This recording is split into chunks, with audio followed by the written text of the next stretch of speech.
Africanized honeybees earned the nickname killer bees because they don't just defend their hives, they go on the offensive like a tiny airborne army.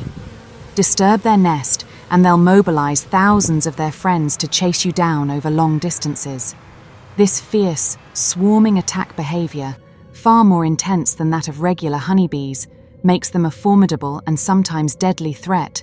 Thus, the dramatic and well-deserved moniker. On May 26, 2016, 23-year-old Alex Bessler was fatally attacked by a swarm of bees while hiking in Usery Mountain Regional Park in Arizona.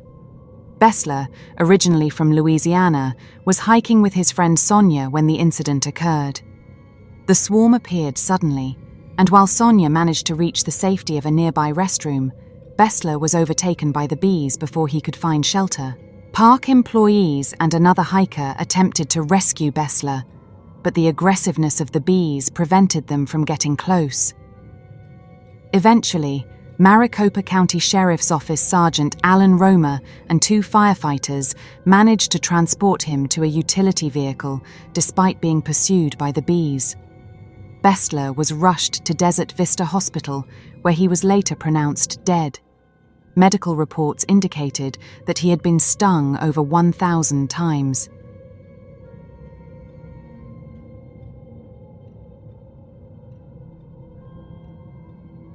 Owen Hart's death occurred on May 23, 1999, during the WWE and WWF Over the Edge pay-per-view event at the Kemper Arena in Kansas City, Missouri. Owen, performing as the Blue Blazer, was set to make a grand entrance from the rafters to the ring, a stunt designed to parody superhero entrances. The stunt involved Owen being lowered approximately 78 feet from the arena's ceiling using a quick-release harness and grapple line. The quick-release mechanism was intended to allow him to detach from the line and fall a short distance to the ring in a dramatic fashion.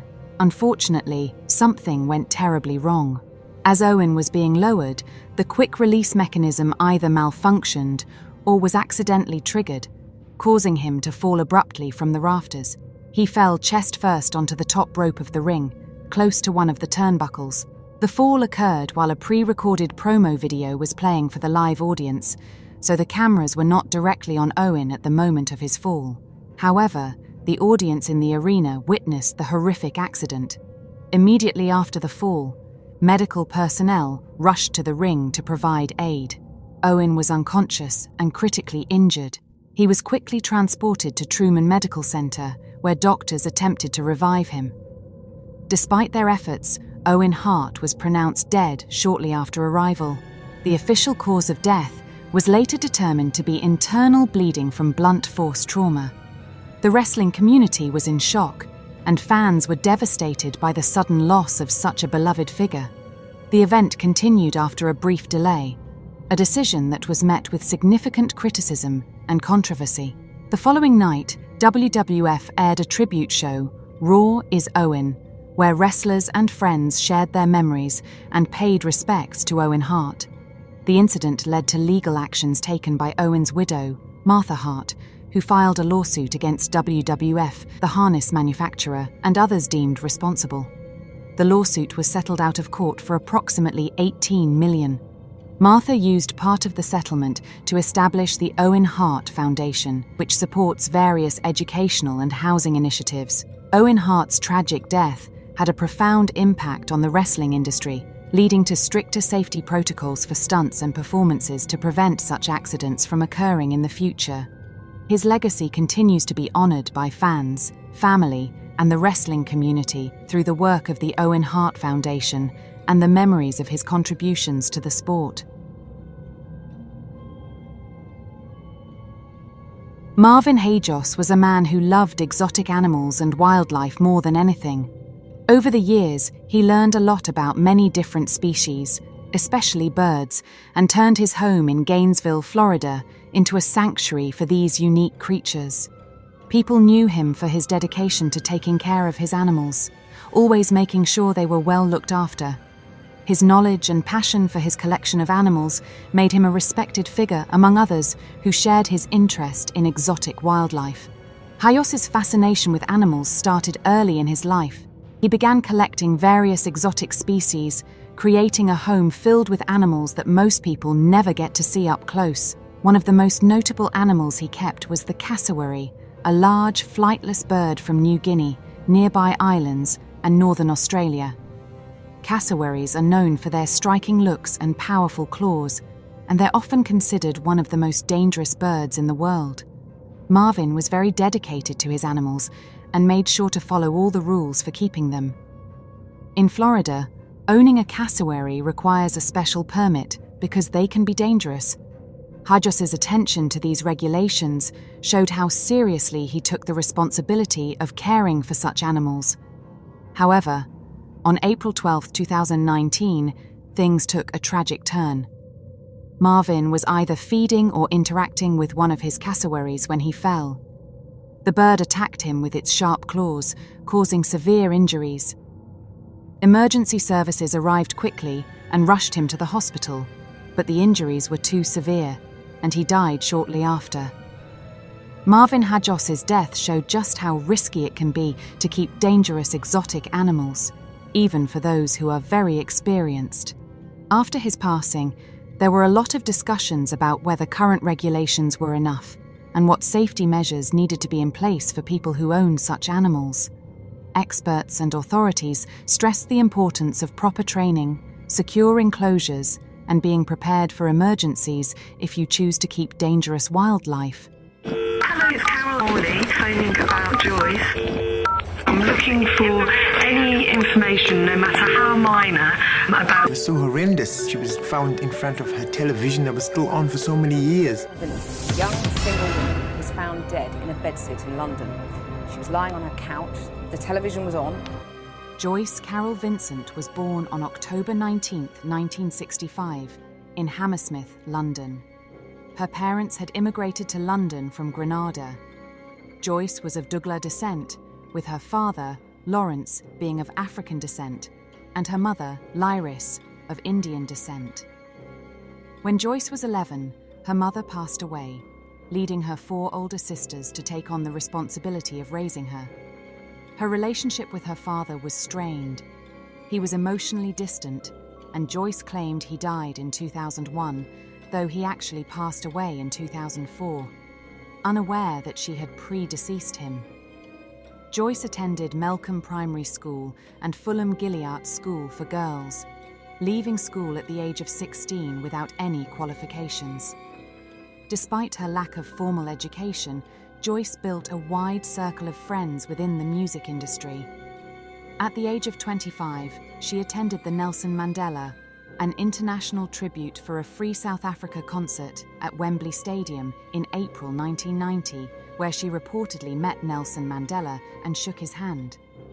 Her social circle included notable figures such as Stevie Wonder, Betty Wright, Benny King, and Gil Scott-Heron. In 1985, Joyce began her professional career as a secretary at OCL in the City of London. She later worked at C.E.T.O. and Law Debenture before joining Ernst & Young, where she worked for 4 years in the Treasury Department. In March 2001, she abruptly resigned from her job for reasons that remain unclear. Following her resignation, she spent some time in a domestic abuse shelter in Haringey and worked as a cleaner in a budget hotel. During this period, Joyce became increasingly estranged from her family and friends. She cut off nearly all contact, leading to a gradual isolation. Joyce's acquaintances noted that she would frequently change addresses and phone numbers, making it difficult to maintain contact with her. She moved into a bedsit flat above Wood Green Shopping City in February 2003, a place managed by the Metropolitan Housing Trust and designated for victims of abuse. In November 2003, Joyce was hospitalised for 2 days at North Middlesex Hospital due to a peptic ulcer and complications related to her asthma. She was last seen alive in December 2003. Her body was discovered on January 25, 2006, when officials from the Metropolitan Housing Trust entered her apartment to repossess it due to unpaid rent. Joyce's remains were found in an advanced state of decomposition, lying on her back with Christmas presents she had wrapped but never delivered. The television was still on, and food in the fridge had expiration dates from 2003. The exact cause of Joyce's death remains unknown. It is speculated that she may have died from an asthma attack or complications related to her peptic ulcer. The pathologist described her remains as mostly skeletal, and she had to be identified through dental records. There was no sign of foul play, and the front door was double locked, indicating she had been alone when she died. Joyce's death went unnoticed for over 2 years, despite her flat being in a busy area. Neighbours assumed the foul odour was due to nearby waste bins, and the constant noise from her television was not questioned due to the building's overall noise level. Housing benefits continued to cover part of her rent, leading officials to believe she was still alive. It was only when arrears accrued to $2,400 that the Housing Trust decided to repossess the property, leading to the discovery of her body. Efforts by her family to locate her during her period of isolation were unsuccessful. Her sisters hired a private detective and contacted the Salvation Army, but these attempts did not lead to finding her. The detective did locate a previous address where Joyce had lived, but there was no response to the letters sent by her family. It was believed that Joyce had deliberately broken ties with her family due to the circumstances of her life. At the time, Joyce's life and the circumstances of her death became the subject of the 2011 docudrama film Dreams of a Life, directed by Carol Morley. The film, in which Zawe Ashton played Joyce, delves into her life, exploring the paradox of her vibrant social presence and her eventual isolation. The documentary aimed to piece together Joyce's life through interviews with people who knew her, portraying her as an intelligent, socially active woman who was thought to be living a successful life. Additionally, her story inspired musician Steven Wilson's album, Hand Cannot Erase.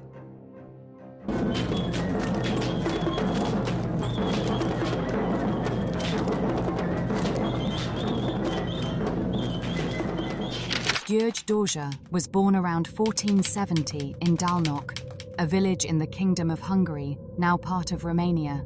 His family belonged to the minor nobility, living a modest life in the Transylvanian region. Despite his humble beginnings, Dózsa's military talents and charismatic leadership would soon propel him into a prominent role in Hungarian history. As a young man, Dózsa joined the Hungarian army, where his bravery and strategic acumen quickly earned him recognition.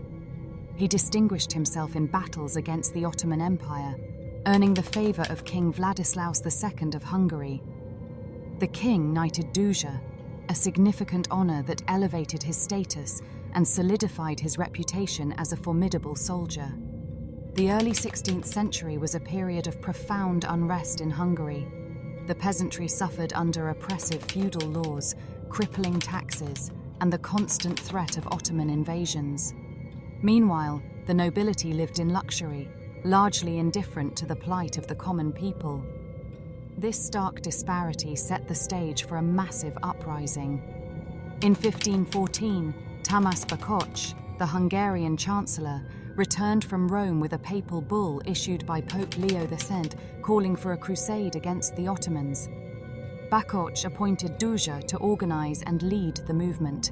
Thousands of peasants, discontented and desperate for change, rallied to Dózsa's banner, hoping to find not only religious salvation, but also relief from their harsh conditions. Dózsa quickly gathered a large force, primarily composed of peasants, small landholders, wandering students, friars, and parish priests. These volunteers, known as the Kuruchok, were eager but undisciplined. Despite the lack of adequate supplies and provisions, Dózsa managed to instill some measure of discipline and purpose in his followers.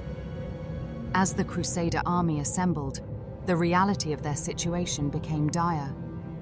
With no proper support from the nobility or the church, the volunteers faced starvation and deprivation. As harvest time approached, landowners demanded the peasants return to their fields. When they refused, their families were brutally punished. This injustice fueled the peasants' anger and transformed the crusade into a full-blown rebellion against the feudal lords. The rebellion spread rapidly, with Dózsa and his followers attacking and burning manor houses and castles across central Hungary. They sought to overthrow the oppressive nobility and establish a more just society. The rebellion, however, quickly spiraled out of control as the initially disciplined force became a vengeful mob. Despite the initial successes, the rebellion faced significant challenges. The nobility, alarmed by the uprising, mobilized their forces. King Vladislaus II issued proclamations demanding the peasants return to their homes, but these were largely ignored. The rebellion had grown too large and too desperate to be quelled by mere decrees. The turning point came when the nobility, led by István Báthory, launched a coordinated and ruthless campaign to crush the rebellion. Dózsa's forces, though numerous, were poorly armed and lacked the strategic experience to counter the well-equipped and disciplined noble armies. After several fierce battles, the rebels were eventually defeated. György Dózsa was captured in July 1514. His capture marked the end of the rebellion, but his story did not end there. The nobility sought to make an example of Dózsa, and his execution remains one of the most brutal in history. Dózsa was subjected to a horrific ordeal designed to mock his aspirations of kingship. He was seated on a red-hot iron throne and crowned with a heated iron crown. His tormentors used hot pliers to tear pieces of flesh from his body, inflicting unimaginable pain. In a grotesque spectacle, several of Dózsa's captured followers were forced to eat the pieces of flesh torn from their leader. Those who refused were executed on the spot, while those who complied were spared further torture. This gruesome execution served as a stark warning to others who might consider challenging the feudal order. Dózsa died from his wounds and the extreme torture he endured, his body a testament to the lengths the nobility would go to maintain their power and suppress any threat to their authority. The suppression of the Dózsa rebellion had far-reaching consequences for Hungary. The nobility, fearing further uprisings, enacted even harsher measures to control the peasantry. New laws were introduced to limit the mobility of peasants, binding them more tightly to the land and to their lords. The social and economic divide between the nobility and the peasantry widened, sowing the seeds of future conflicts. King Vladislaus II and his successors were keenly aware of the need to maintain a delicate balance between the demands of the nobility and the rights of the common people. However, the brutal suppression of the rebellion and the harsh reprisals that followed left a lasting legacy of bitterness and resentment among the peasantry.